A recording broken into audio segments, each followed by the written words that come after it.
Est à Monsieur de Saint-Just.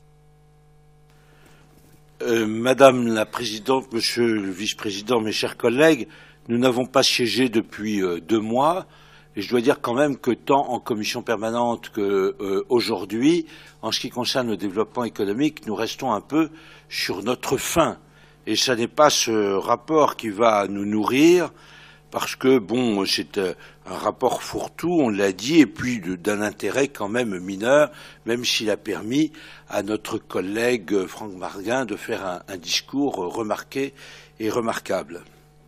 D'ailleurs, l'intitulé de ce rapport est totalement trompeur et complètement étranger à son contenu. Action en faveur du développement économique et de la montée en gamme des qualifications. Alors c'est très beau, c'est un peu comme dans les restaurants, mais quand on regarde l'assiette, bon, alors, donc, on a des modifications mineures dans les règlements et les textes. Le soutien aux lieux d'innovation, se doter d'un règlement d'intervention unique, c'est très bien, c'est une bonne chose, mais bon. L'aide aux grands projets de recherche, développement et innovation, vous voulez adapter votre règlement d'intervention, c'est une mesure plus équitable qu'avant. Le nouveau règlement TPE, vous ne voulez que déléguer à la commission permanente les adaptations de ce règlement et la mise en œuvre du dispositif. Toutefois, vous verrez, je crois qu'il faut préciser les choses et nous avons déposé un amendement en ce sens. L'adoption d'un nouveau prix d'aide, d'un nouveau régime, d'aide prix. Alors ça fait 3 lignes. Afin de soutenir des initiatives et projets particulièrement innovants, le présent rapport propose d'adopter un nouveau régime d'intervention prix permettant l'attribution de prix, récompenses, trophées, etc. Tout ça est très bien, mais il ne faut pas dire que ça va changer la face en matière de développement économique et de chômage.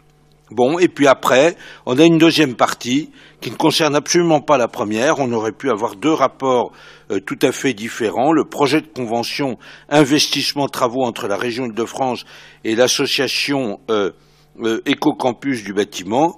Tout cela est très bien et malgré les critiques qui sont des critiques de forme que j'apporte, nous voterons pour je dirais presque ces 2 rapports, en espérant avoir plus de chair, je veux dire, dans les prochaines sessions, que ce soit du Conseil régional ou de la Commission permanente en matière de développement économique. Merci.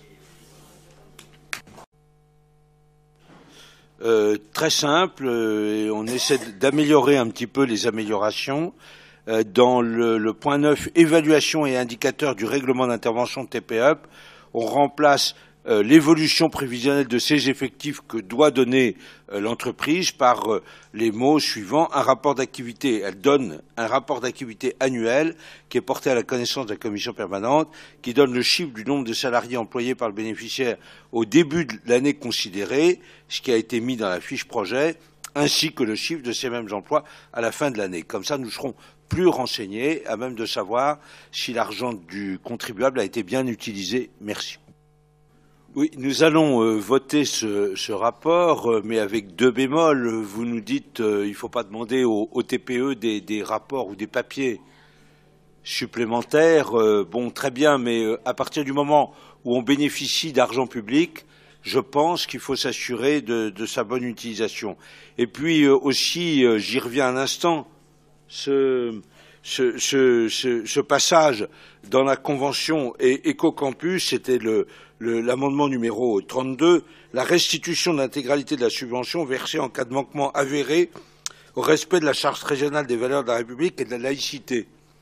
Alors, je vais vous demander qui seront les juges, où va être le tribunal qui va apprécier les manquements avérés aux valeurs de la République et de la laïcité, qui va être le procureur, est-ce qu'on va avoir des avocats? Vous vous lancez dans une entreprise, je ne sais pas si vous vous souvenez du procès de la crèche Babylou, avec la question du port du voile, il y a eu 2 arrêts de la Cour de cassation et des décisions complètement contradictoires des juridictions. Moi, je veux bien qu'on institue ces juridictions à l'intérieur du Conseil régional, mais je crois que ça va au moins allonger les débats et vous donner beaucoup de mal et vous ne ferez pas autre chose à ce moment-là. Mais nous allons quand même voter ce rapport, bien entendu. Merci.